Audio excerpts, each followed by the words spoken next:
Welcome to the Deepdale Podcast, our North Norfolk magazine programme. Thanks for listening in. It's July 2025, the sun is shining, the school holidays are fast approaching, and North Norfolk is looking resplendent, but with a few signs of overheating. I'm Jason, and this month we chat with four more lovely people from this beautiful part of the world. First up, we have Mandy Humphreys, the RNLI sea safety person for the Wells area, and a member of both crews of the Wells RNLI lifeboats. Then Georgia Shackleton from the Shackleton Trio chats about life as a musician. Jon Clifton, a local photographer, chats about how the local area inspires him. And Peter Allingham from Archangel Distillery chats about gin and lovely drinks. Enjoy the listen, please do subscribe, and if you have the time, leave a positive review on your favourite podcast app or directory, as this really helps us. And please let your friends and family know about our little slice of North Norfolk life.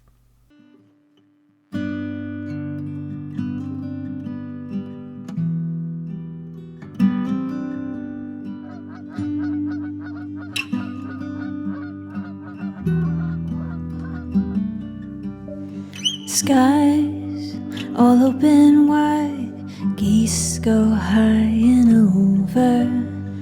Oh, now you're a beachcomber, a fistful of samphire sea, lavender, see you next year.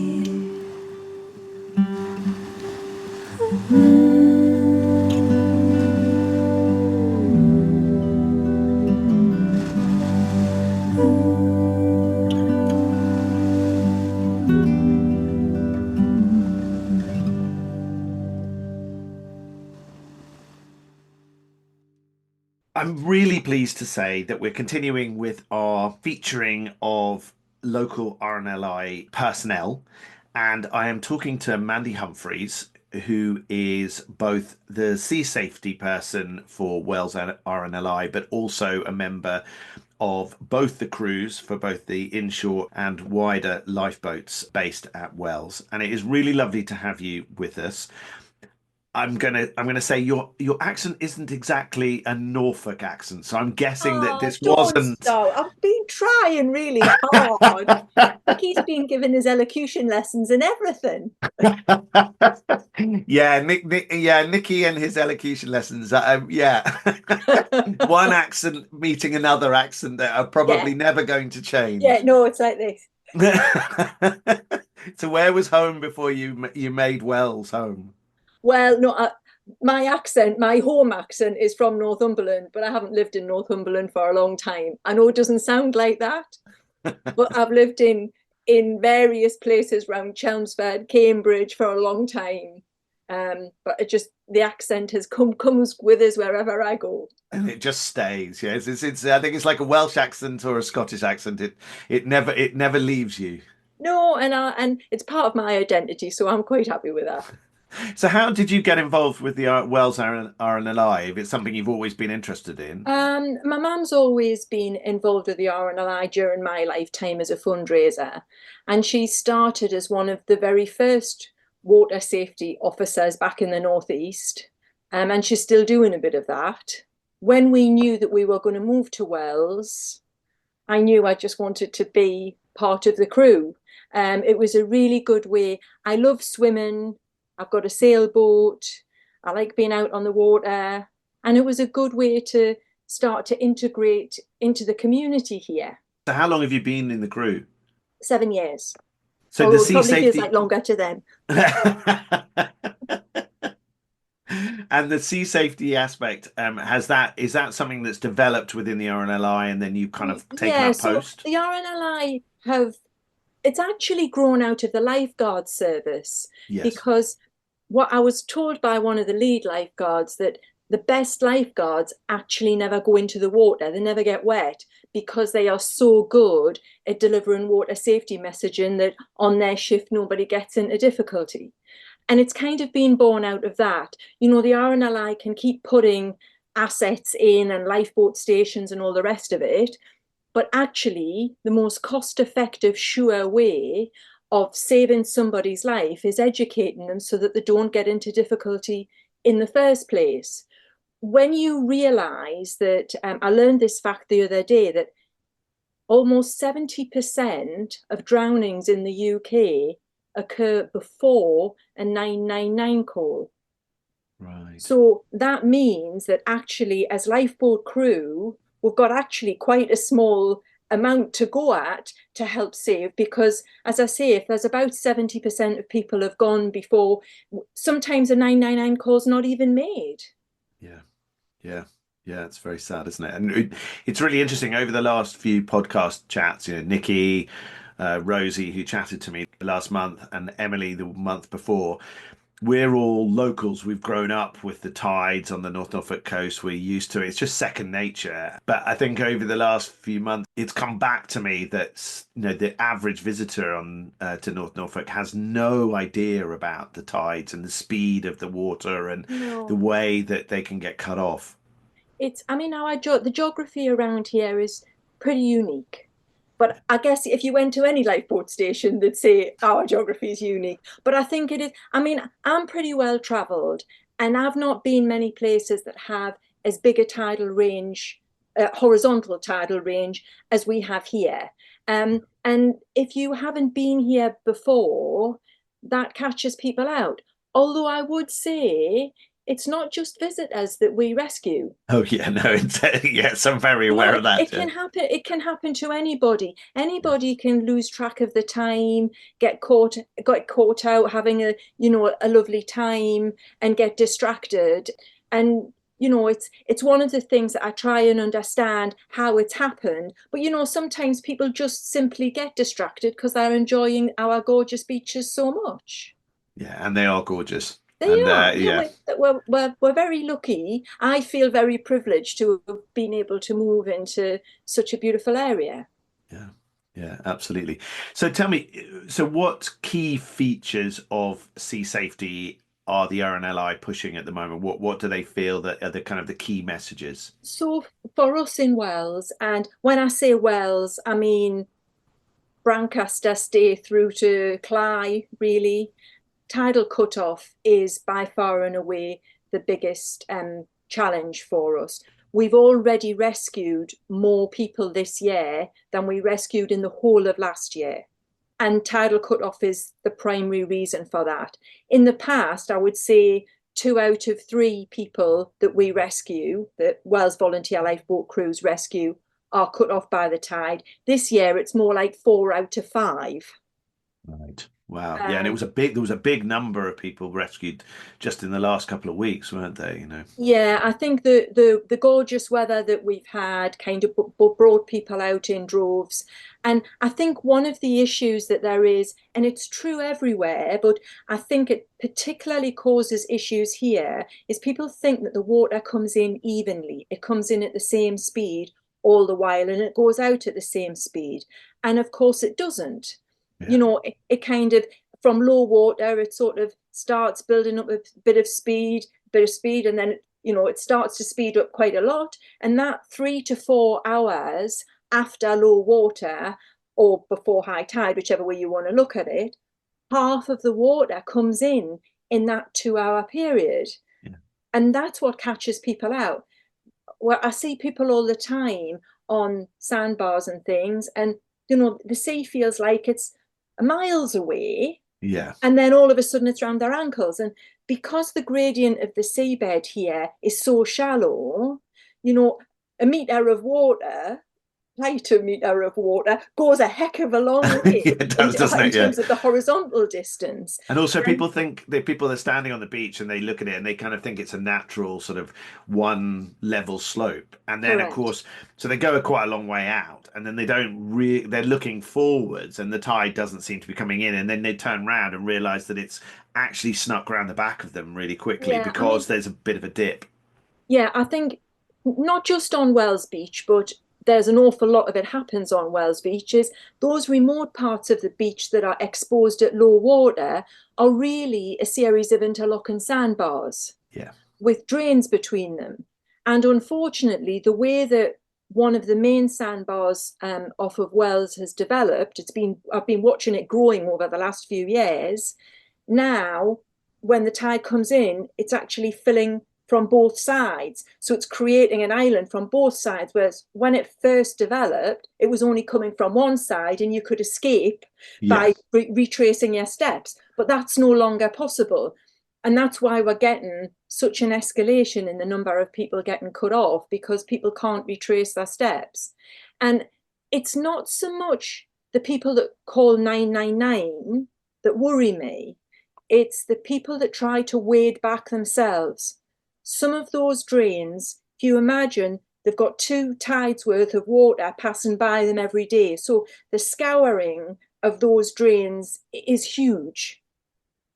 And the sides of the drains are becoming quite steep as a consequence. And the bottom of the drains can be quite muddy.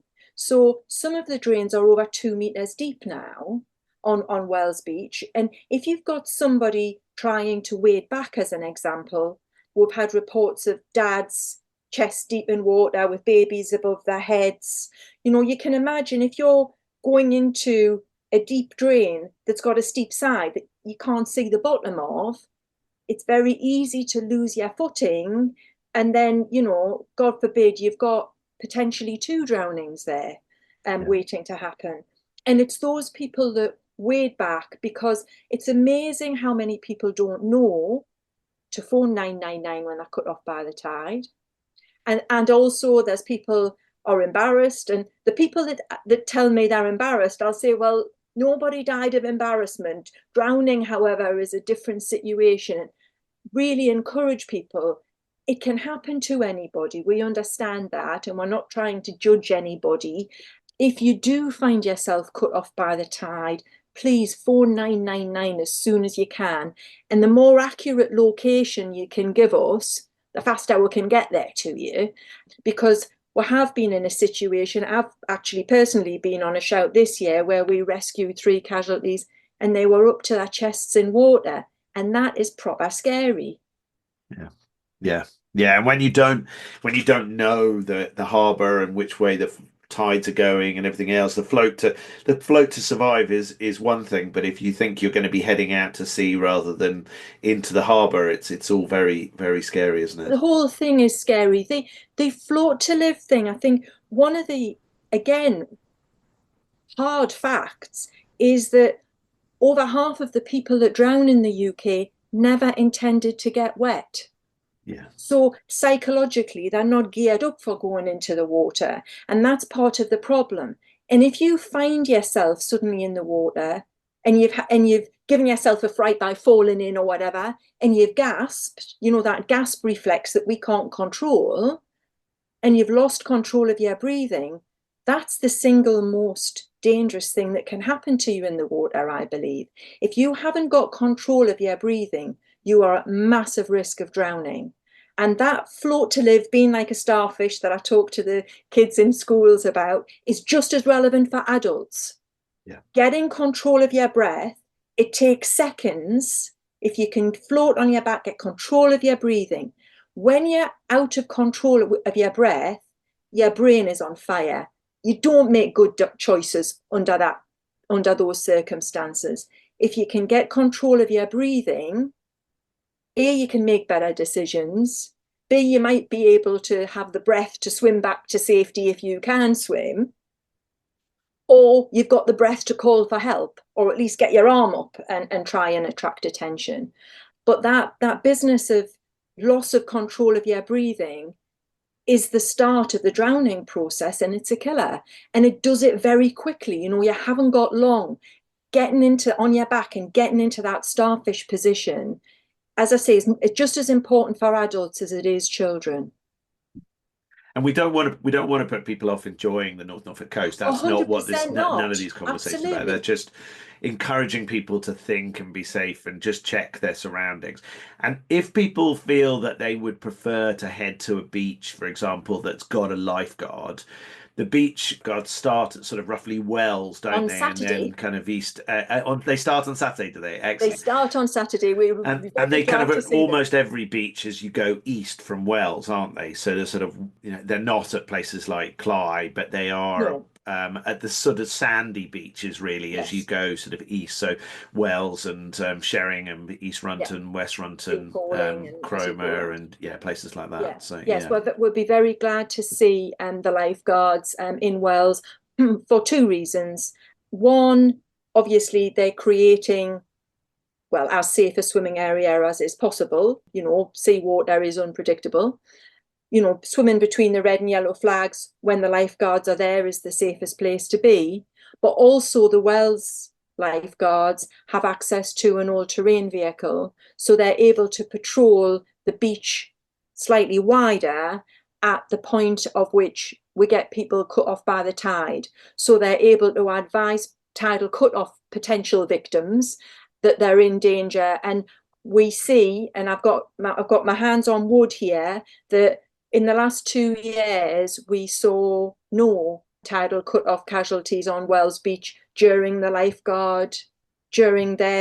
shifts, which Fantastic. is a massive reduction. And it shows that someone being there on the spot, being able to help educate members of the public, can have a significant impact. So we're really looking forward to that. Yeah, we definitely need to work on the West Norfolk Borough Council and the parish councils to try and get lifeguards, in places like Hunstanton and Brancaster and Heacham, because Hunstanton's got a lifeguard station. It would be a really logical place to have some lifeguards, but sadly, we don't have anything west of Wells in Norfolk. Interestingly, from a lifeguarding perspective, Wells Beach, the number of incidents the lifeguards at Wells deal with, if you add up all of the other beaches in North Norfolk together that are manned by lifeguards, Wells on its own, they deal with more incidents than all of the other North Norfolk beaches added together.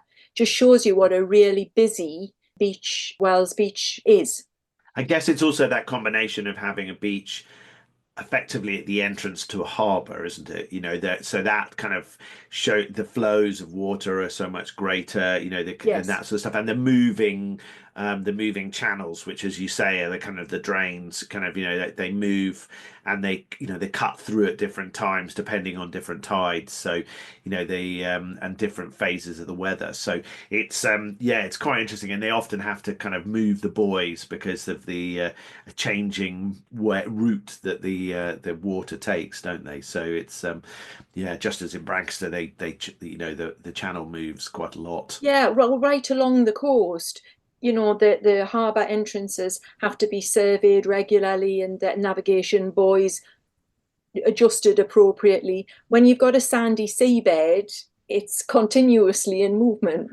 Yeah. And also, one of the things that we do get is we get people coming to Wells and Overy and Blakeney and Morston, and they say, oh, well, I've been here before. I know where everything is. And the thing I would say is, even if you've been here before, it can take overnight. Sandbars can change, sandbars can form and be washed away. Those people that used to come to Wells years ago will remember those huge sand dunes that used to be in front of the beach huts that disappeared in a matter of no time at all. And it just shows you the power of the wind and the sea that can move that sort of volume of sand that had been there for a long time. And you can imagine what's happening under the surface of the water. Yeah, one decent storm in the winter and the harbour can look very different. Yes, Yeah. absolutely. Yeah. Really lovely chatting to me. Fantastic. Thank you so much. And if people want more information, I'm guessing we aim them towards welslifeboat.org and the sea safety pages there. Yes, please. And also to rnli.org where Yes. there's more wider information Yeah, about there's more generic. The RNLI are very good at the generic water safety information, but there is a sea safety page, and I've got a little tab for each of the harbours as well as a general page, because I couldn't work out how to get local knowledge, so I thought it would be difficult for other people as well. So we've started collecting a little library of local knowledge for a whole raft of different water-based activities. Fantastic. Well, thank you so much, Mandy, for taking the time to chat with me. Lovely to have you with me and carry on doing the amazing work that you and the rest of the RNLI crew do. Thank you so much. Thanks a lot. No bother. Bye.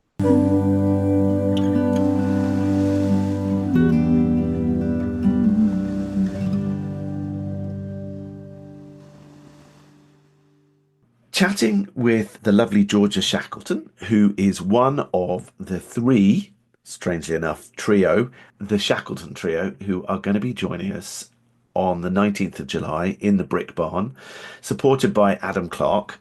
Many of you will have seen the Shackleton Trio performing at Deepdale over the years. They're a very local, fabulous folk band who we love having at Deepdale, and I think they must quite enjoy coming to Deepdale because they come back reasonably regularly.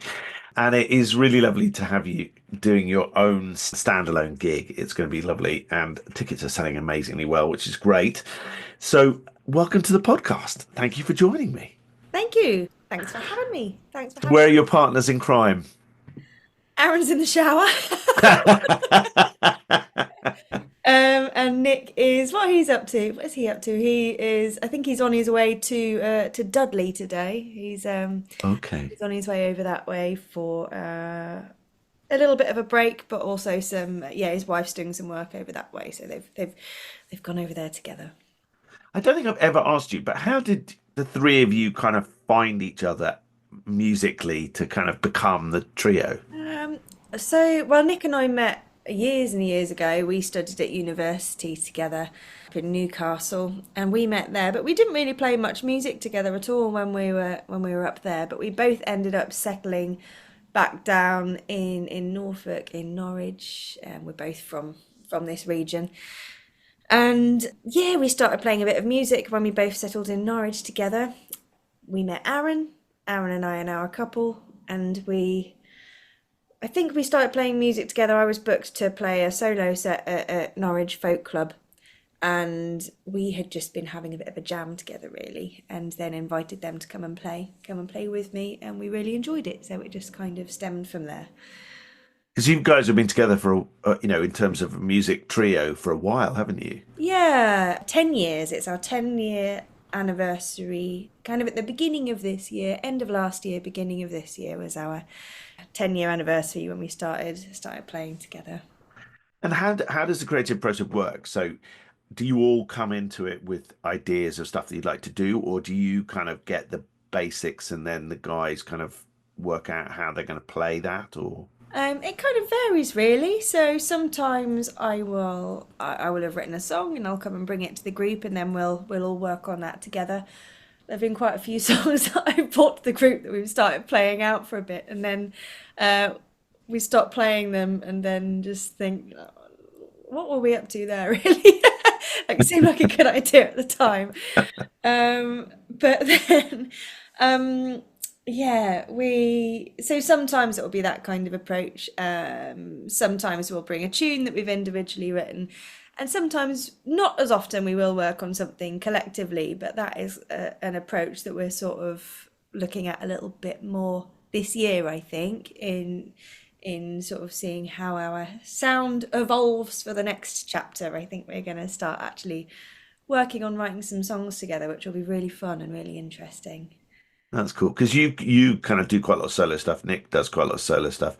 Aaron does a lot of production, doesn't he? So you're all busy people on top of, Shackleton Trio. Yeah, and I think it's sometimes because we're all sort of working on our own solo stuff or music that we want to use for other projects as well. It can be a bit tricky sort of finding the balance of, well, what wants to be used for what fits best for each band or each unit or each solo project, which can feel a bit of a juggle sometimes. But I think we try not to be too precious about it. I think, well, it doesn't matter if we end up playing something in the trio that we also play elsewhere. Yeah. Play the music. Do you put together tours, or do you tend to kind of play festivals, or how does it work? A little bit of both. We really enjoy doing festivals, and We like to book in those over the summer. They're really good fun, but they're also really good for, reaching a wider audience, and really good for finding audience members who will then come and buy tickets to other gigs on tours. And we do also tour and really, really enjoy that. We tend to, usually sort of book a tour in the spring and in the autumn or winter to kind of bookend festival season. It feels you've then got sort of a nice shape to the year, and then it kind of gives you some kind of insight on what material you want to sort of curate for next year to keep things moving forward. And when you do a tour, like, because I think you've been to Scandinavia and places like that, do you tend to do you have favourite venues that you head to, or do you kind of do it by invite, or how does it work? So we book all our tours ourselves. So there is a lot of, we're really happy that, well, especially in Scandinavia, which is one of our favourite regions to visit, we do feel very lucky that there are a few places that we do visit on repeat every couple of years, and for the time being, they're always happy to have us back. So that's really, really nice. And I think that when you do end up going back to places, you'll have a lot of the same repeat audience members, which is really special. And we have that at Deepdale as well. We really, really love Deepdale for that.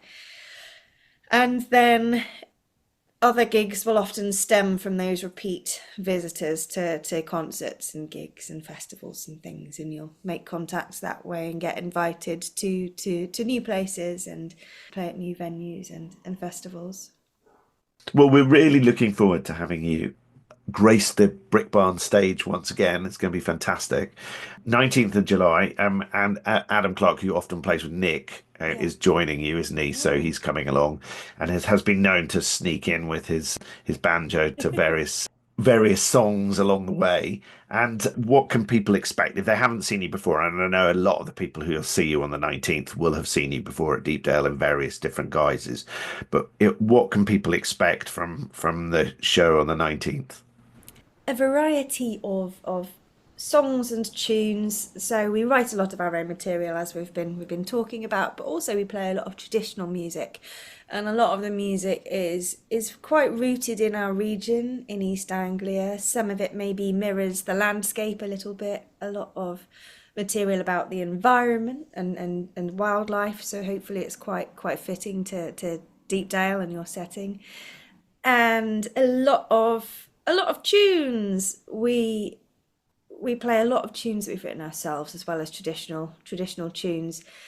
Yeah, we get a really positive response from our music, which we're really grateful for, and we're really delighted to have Adam coming and playing as well, and opening the night. He's brilliant, and Adam's really been working on an awful lot of traditional music from the east of England, and he is a multi-instrumentalist, and he's been making some really, really beautiful arrangements of music from this region, which really, it's like an education as well as just watching and listening to the music experience Adam play. It's beautiful. He just has such an understanding of the people who he's learnt the music from, where it's come from, its purpose, and yeah, it's a real joy to watch Adam perform. It will be lovely to see you in a couple of weeks' time. Can't believe it's so close. It felt like it was miles away when we launched the year's program, and suddenly it's here. It's kind of crazy, really. Really looking forward to it. Thank you so much for chatting to me. If I played a sample of one of your songs, what would you choose? Ooh, it doesn't really feel like the time of year for it, but maybe everyone could be using a bit of a cool down in this heat wave. So maybe the Frost Fair from our latest album. Oh, beautiful song. Yeah, fantastic. Wonderful. Thank you so much, Georgia. Thank you. We look forward to seeing you on the 19th.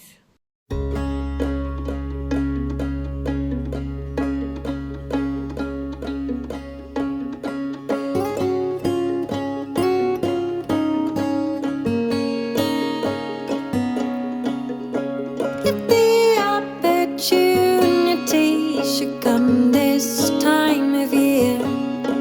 We'll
So I'm standing in one of our pop-ups at Dalegate Market. I think we're in the pink one. I am with one of the loveliest people you'll meet behind a camera, certainly in Norfolk, a guy called Jon Clifton, who many of you will have seen snapping beautiful photos of the artists who play at Deepdale Festival and sometimes at other gigs. But also he takes the most amazing landscape photos all round Norfolk whenever inspiration hits him. We're going to have a chat about Jon Clifton photography generally, which is his photography, but also about his amazing Norfolk photo walks, which basically he takes people out and helps small groups just get the best out of their photography kit, whether that be a mobile phone or something more technical. So welcome to Deepdale Podcast. Thanks for having me along, Jason. It's really nice to talk to you. Thank you. So this is your first pop-up, isn't it, at Dalegate? You haven't been here before? No, I've had a stall at the Christmas markets that used to run here a few years back, which was really good. But it kind of transpired that I wanted to get out and sell some of my work a little bit more this year. I've sort of had prints sat on my, or the images sat on my laptop for so long that I wanted to sort of print them and get out and try and sell them if I can. So, I consider Deepdale as a second home really. So it just made perfect sense to try and come here and just try and sell some of my work here. Obviously, the North Norfolk coast it's a beautiful part of the world, and literally from here it's a stone's throw, so you cross the road and you're on the salt marsh. So yeah, it's a beautiful place. There's people here that are on holiday, people that live here sort of walking around, so yeah, it just seemed like a good place to be to try and sell some pictures. Yeah. What inspires you, or is it more you just, as you're enjoying this beautiful part of the world, you just see things that you think, I want to capture that? I think for me, Norfolk has it has a ethereal beauty to it. Just looking behind me, I've got a picture of a sunrise in Sandringham Woods. But you can go literally anywhere along the Norfolk coast, and there's always something to see, and there's always beautiful things to photograph. It can be an amazing sunset. It can be, Farnham Barn, which is probably one of the most photographed buildings in Norfolk, but there's just so much around here that is nice to see. Wildlife, for example, Titchwell Nature Reserve up the road, but there's just so much to see, and nature is a wonderful thing, and we've got it here in abundance. Really, there's just so much to see and take pictures of it. You do your own photography and you produce those in various different ways, but then you also do your Norfolk photography walks. So tell us a bit more about how those work. So photo walks were started about 6 years ago, and I had the idea when I first moved to Norfolk. I found that going out and taking pictures helped with my own sort of well-being, sort of mentally and physically, and I come up with the idea of trying to put something together that would perhaps help other people. So photo walks were born with the idea that taking pictures, being outside in beautiful places and walking and exploring was all good for you. So what we try and do is perhaps once or twice a month now we go to different places around the coast, and we'll take a walk, and I'll teach people the basics of sort of camera controls and different things, composition. Yeah, and people seem to love it, which is great. And yeah, this is our 6th year. Actually, it's our 6th birthday on Monday. So yeah, 6 years of it, which is really good. Yeah. And what sort of size groups go on those? So I kind of limit them to sort of 7 or 8. I mean, that gives me the best chance to get around everybody and just see how people are getting on.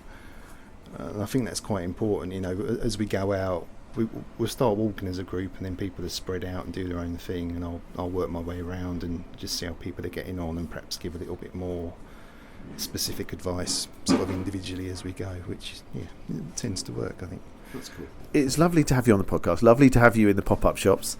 We have no festival this year, so of course we're not going to have you taking photos. But you never know; you might pop along and take some photos of some of your favourite bands who are playing during the year. Because we've got people like Shackleton Trio and Christina Alden and Alex Patterson who are playing with India Electric in September, and also with the Lifeboats, which I know you quite like, playing in December, which should be quite fun. Christmas bash. Yes, right. exactly. Yeah, so that should be really good fun. They're always really good. Yeah, Man Lifeboats, highly recommended.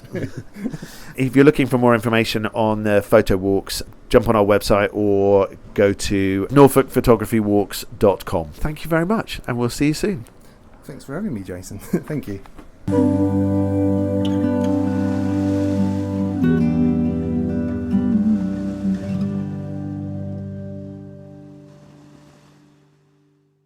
I am chatting to Peter from Archangel Distilleries, who are based at Dunton, just near Fakenham.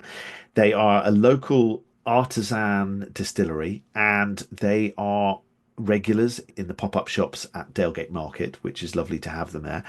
And as part of our series of chatting to local artisans and producers, I thought it'd be really nice to talk to these guys to find out a bit more about how a distillery ends up in a small estate in the middle of Norfolk, really. So welcome to Deepdale Podcast, Peter, and thank you for joining very much, me. Jason. How did the Archangel Distillery sort of come about? Well, it was back in early 2016. My business partner, Jude D'Souza, was talking to a great friend of his who just started a gin distillery, Wrecking Coast it was called. That was down in Cornwall. And he was describing the process, and Jude was completely fascinated by it. And this coincided with me needing to move back to Norfolk because my father was retiring. So I needed to help out here with the farms. And Jude wanted to leave London, so he decided to move up to Norfolk.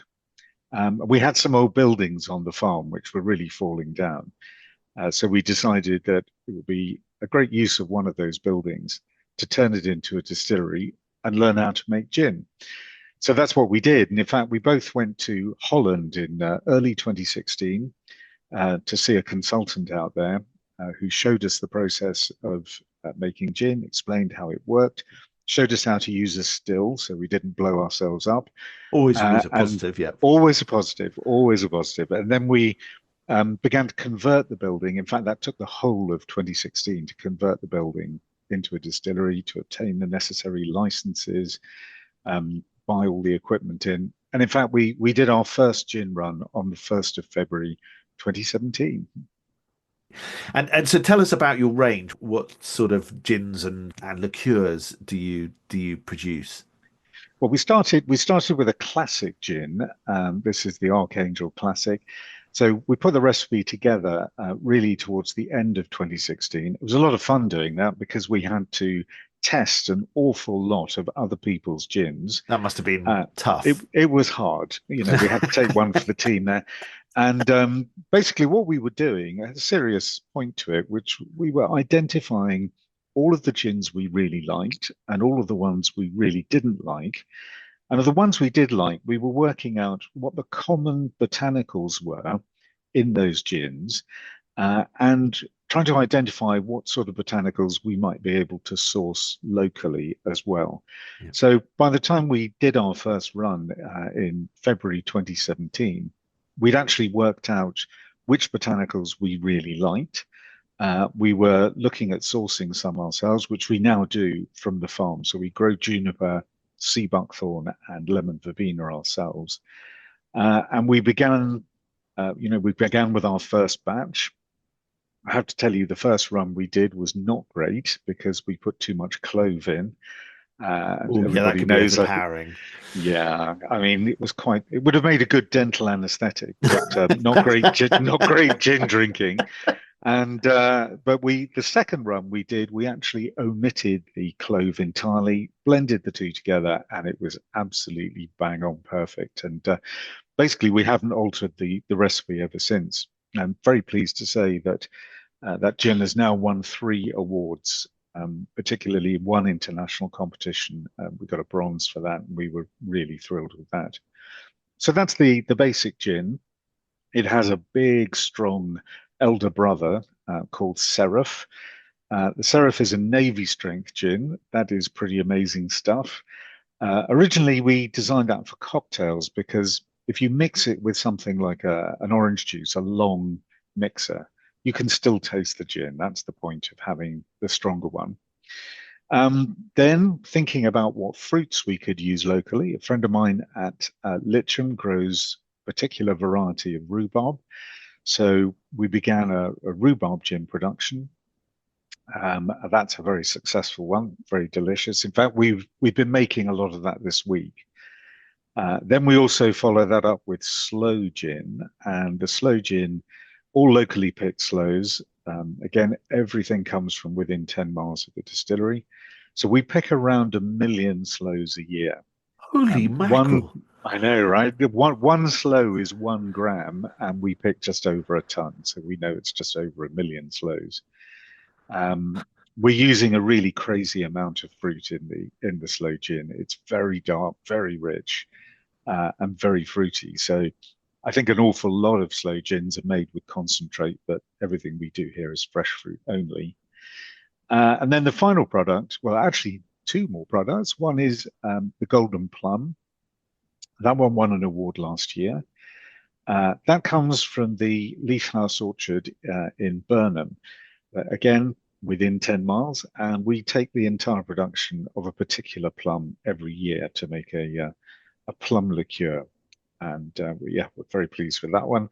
And then finally, we make a slow port. Now, we're not allowed to call it port because only port comes from Portugal. So it's called Cardinalis, which just means the cardinal. And we called it that because of its deep red color. We thought that was quite appropriate. And it's a really delicious port, sensational with our lovely local Norfolk cheeses. So that's Which the we have range as some it beautiful stands cheese of. today. Yeah, I we have love some that. great That's cheeses. fantastic. That's really great. And I love the ethos of having everything within sort of 10 miles of the distillery. That's absolutely wonderful. Yes, yeah, that's very important to us, actually. I mean, if we can source anything locally, we will. And we're even looking at sourcing our raw base ethanol locally in the next couple of years. So, yeah, if we can do it locally, we do. I mean, we've got a fantastic food and drink scene in Norfolk, and most of that is very focused on using the best of local produce, and that's certainly our ethos as well. Yeah, that's wonderful. Fantastic. Well, we are really looking forward to welcoming you to the pop-up shops at Dalegate Market. Yeah, it's a great favourite for us, I have to say. Well, that's lovely always to know. Fun. Yeah. That's lovely to know. You're with us from the 7th of August till the 12th of August, and That's then it. the 30th of October to the 4th of November. That's it. And Yes. that'll be sort of in the preparations for people thinking about Christmas. Not that we're allowed to mention it yet. I know. Yeah, well, But it is slow gin sort of time, isn't it, really? I think. That's a scary thing for us. I mean, the slow gin we make takes well over a year to make. The plum takes 22 months, and the Cardinalis, that takes 3 years. And we're ramping up production for Christmas really from the middle of August onwards. So, a really busy time of year for us, October, November, and December. Very much looking forward to those being tasteable at the pop-up shops, and we really look forward to seeing you, and thank you very much. And if people want more information about Archangel Distilleries, where should they head? Yes, come to the Archangel Distilleries website. Just Google Archangel Distilleries and you will find us. If you want to come and visit us, we do fairly regular distillery tours as well. Those can be booked online, and we would love to see you. But of course, if you want to just pop in, you can. Well, thank you so much, Peter. That is really kind of you, and You're most we welcome. will talk to you soon. Lovely. Thanks very much. Bye, Jason.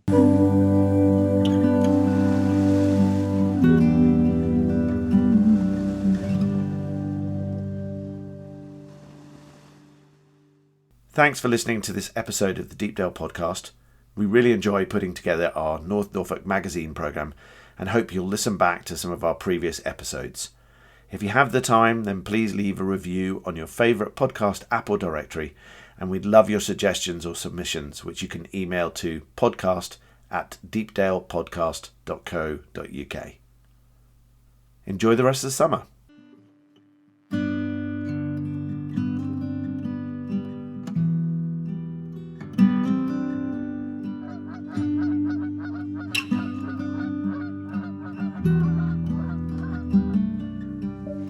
Skies all open wide, geese go high and over. Oh, now you're a beachcomber, a fistful of sandfire, sea, lavender, sea.